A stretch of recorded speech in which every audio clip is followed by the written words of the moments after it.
जय श्री राम। साथियों, मैं सुरेंद्र फौजी, सनातनी संत रिपोर्टर। आप मुझे भरतपुर जिले के रूपबास से देख रहे हो। साथियों, रूपबास में मैं इस समय खड़ा हूँ लाल महल के नाम से प्रसिद्ध स्मारक, जो कि पुरातत्व विभाग के अधीन आता है। साथियों, आप देख रहे हो जैसा कि ये बिल्डिंग चारों तरफ इसकी लाल बलुआ पत्थर से बनी हुई ये बिल्डिंग किसी समय अपनी सुंदरता के लिए जानी जाती होगी, लेकिन आज थोड़ा इसके पत्थर जर्जर हो चुके हैं। जैसा कि आप देख रहे हो, ये जर्जर पत्थर हो चुके हैं और उसके कारण यहाँ के लोगों में कुछ पीड़ा है। और बता दूं, यहाँ शाही तालाब भी है। शाही तालाब और लाल महल को लेकर इनके यहाँ के निवासियों के लिए क्या पीड़ा है, उस विषय में हम जानते हैं। तो दोस्तों, हमारे साथ इस रूपबास शहर के नागरिक हैं अशोक कटारा, और जानते हैं उनसे इनका इतिहास और इनकी उपयोगिता क्या हो सकती है अगर इनको और अच्छी तरह से विकसित किया जाए तो। जय सिया राम। जय श्री राम।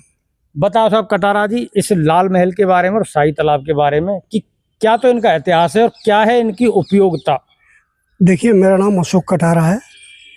मैं यहीं जन्मा हूँ, यहीं बड़ा हुआ हूँ। ये रूपबास अकबर के द्वारा बनवाए हुए इस महल की वजह से जाना जाता है, और अकबर ने ही यहाँ पर ये तालाब बनवाया था, जिसे शाही तालाब का नाम दिया गया है।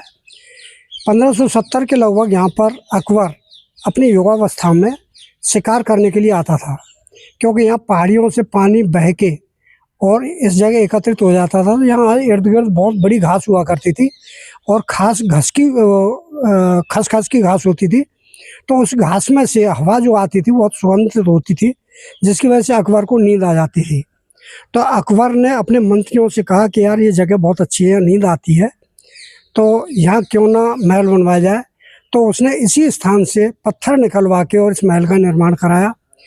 इस महल में इतनी अच्छी नक्काशी की गई है, जो शायद आगरा किला में और फतेहपुर सीकरी की दरगाह में भी नहीं है।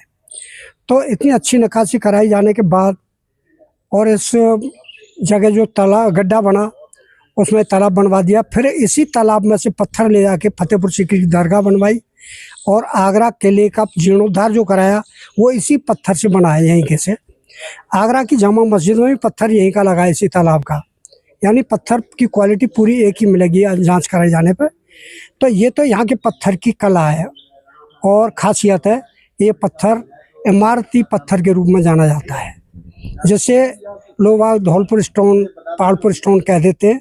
बाकी असलियत ये रूपबास का ही स्टोन है, जिसमें 500 वर्ष तक कभी रुनी नहीं आती। जिसका प्रमाण रूपबास का ये महल है कि इसमें करीब 450 वर्ष के लगभग होने के बाद भी अब पत्थरों में बिना रख रखाव की वजह से ये रुनी जगह जगह देखने को मिल रही है।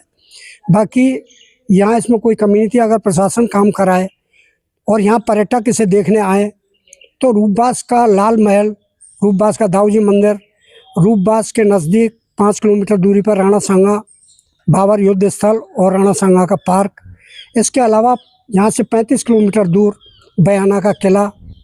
ये कुछ ऐसी जगह हैं जहाँ पर्यटक आएगा तो कुछ ना कुछ इतिहास बहुत अच्छा लेके जाएगा। जैसे दाऊजी का मंदिर है, वो चाणक्य जी और चंद्रगुप्त मौर्य के समय से भी पहला है।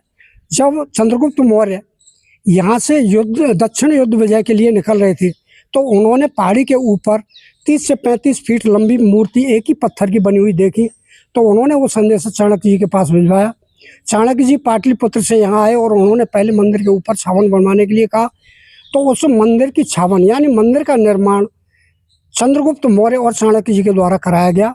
वो करीब 3000 वर्ष पुराना मंदिर रूपबास में मौजूद है, और निश्चित है कि 3000 वर्ष पुरानी जगह को देखने की इच्छा हर व्यक्ति के अंदर होगी। तो यहाँ कितना पर्यटक आएगा, यहाँ के लोगों को कितना रोजगार मिलेगा, उससे बहुत धंधा होगा। एक चीज़ सबसे अलग है, यहाँ के तालाब के पानी में एक खासियत थी कि यहाँ माँ बहनें कपड़ा तो धोने आती थी, तो कम साबुन तेल खर्च होता था। इसके अलावा हर बच्चे को तैरना सिखाती थी। और फिर यहाँ जो हलवाई पुआ बनाते थे तीज त्यौहार पे, श्राद्ध पक्ष के समय में, तो यहाँ के पानी में आटे को घोल के और उससे पुआ बनाए जाते थे, जिससे तेल करीब 60% खर्च होता था और 40% तेल की बचत होती थी। ये तो मैंने खुद ने हाथों से पुआ बनवाए हैं। तो मैं लेके आता था आटा, गुड़ और घी वगैरह। तो वो यहाँ से तालाब में से पानी मेरे हाथ से ही मंगवाते थे बर्तन में, और उसमें उस आटे को लगाते थे। मैंने कहा इस तालाब का पानी क्यों लगा रहे हैं, तो बोले इससे घी कम लगता है। तो ये चीज़ मैंने खुद देखी, हर हलवाई यही काम करता था, कोई भी प्रोग्राम यहाँ होता था। तो ये यहाँ का इतिहास है, और यहाँ का रूप वसंत से कोई लेना देना नहीं है। अच्छा, मैं ये कह रहा हूँ अभी फिलहाल इनकी स्थिति क्या है, वर्तमान स्थिति यहाँ की शाही थोड़ी तालाब सी और लाल महल की?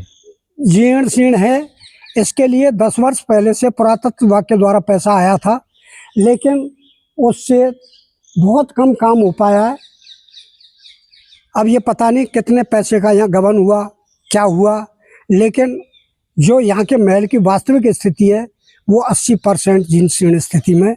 अगर इसको सही ढंग से बनाया जाए तो हमारे यहाँ का इतिहास, हमारे यहाँ की धरोहर बची रहे।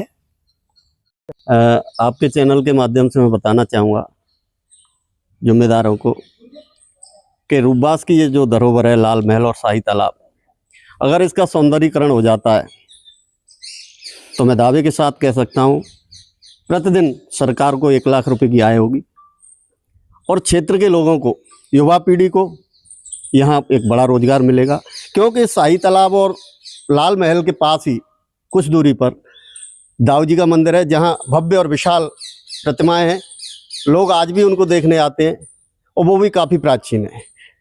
और आप बात करें तो फतेहपुर सीकरी के नज़दीकी यहाँ खानुआ में राणा सांगा है, वो भी अपने आप में एक बड़ा स्मारक है।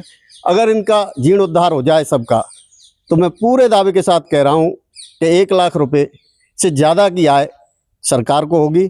सरकार इस ओर ध्यान दे, आपके चैनल के माध्यम से कह रहा हूँ, शासन प्रशासन इस ओर ध्यान दे कि इसको कैसे हम संजो सकते हैं। अभी कुछ साल पहले इधर एक गुम्मत है इसी महल में, और उसके नीचे से कोई दरगाह के लिए भी कोई रास्ता पूर्व में गया होगा, ऐसा कहते हैं। तो उस पार्ट में ज़रूर थोड़ा सा काम हुआ, और वो यहाँ के कुछ जागरूक नागरिक और एक पूर्व SDM रहे यहाँ दिनेश चंद आकड़, उनके द्वारा यहाँ एक मुद्दा आमजन के कहने पर और प्रशासन, जो पुरातत्व का प्रशासन है, उसको बुलाकर और ये सब दिखाया गया, जीर्ण शीर्ण की एक फाइल तैयार करके और जीर्णोद्धार की बात कही, तब वो कुछ सेंसन होकर इधर आया। तो उस ये करीबन 5-6 साल पहले पुरानी बात है। तो तब वो आया पैसा, तो उसमें क्या लगा क्या मिला किसी ने जानने की कोशिश नहीं की, और जो भी कार्य हुआ वो भी आज पुनः उसी जीर्ण शीर्ण स्थिति में पहुँच चुका है। तो अगर जीर्णोद्धार हो तो पूरे का एक साथ हो, और जिम्मेदार जब भी कार्य इसमें हो तो उसको समझें और देखें कितना सेंसन हुआ और किस हिसाब से काम सेंसन हुआ और किस क्वालिटी पर अपन को कराना है। ये सब चीज़ों का ध्यान जिम्मेदारों को रखना चाहिए। तो यही सबसे बड़ी पीड़ा है कि एक साथ हो, टूक टूक में होता है। तो अब जब तक वो पूरा उधर से करते हैं, फिर कभी सेंसन होता है 10 साल बाद, तब तक वो जीर्ण शीर्ण हो जाता है। तो ऐसा नहीं होना चाहिए, एक साथ होना चाहिए। तो फाइनली यहाँ के नागरिकों की यही इच्छा है कि लाल महल और शाही तालाब का जीर्णोद्धार हो, भव्य हो, और ये आप बोर्ड देख रहे हो, हमारी विरासत, हमारा गौरव, और पुनः रूपबास की इस ऐतिहासिक स्थल को, रूपबास की पहचान को संजोया जाए और इस गौरव को बचाया जाए। जय हिंद, जय श्री राम।